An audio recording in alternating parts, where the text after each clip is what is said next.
rero namwe murabyumva imico nimusoma Rebeka mu Itangiriro 24 nawe bavuze ko yari mwiza ngo yari uw'igikundiro. Igikundiro ntabwo ari Eros, ntabwo ari ibintu bimugaragaye kwinyuma bimukuruye, ahubwo mumurebe uriya musaza w'imyaka 70 cyangwa 80 amubwiye ngo mpa amazi wa mukobwa we, ngo agatenga amatiri ikibindi akagishyira ku mavi, umusaza agasoma.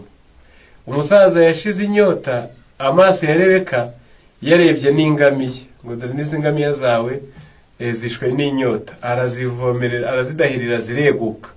Ibyo byarangiye yongeye kubareba aravuga ati ariko n'ubundi ndi kubona mutarabintu, muri abashyitsi mukeneye no gucumbika, murazi iwacu dusanzwe ducumbikira abashyitsi. Ngubwo ubwiza bwa Rebeka, atazagira bibwira ngo ni irangi cyangwa inzara ndende cyangwa inkweto zihagaze zimeze nk'ibicundebo cyangwa zisongoye wagira ngo ni inshinge, ni ibikwasi bahanduza imvunja. Oya, ahubwo ubwiza yari iyo mico ifite ikimariye rubanda.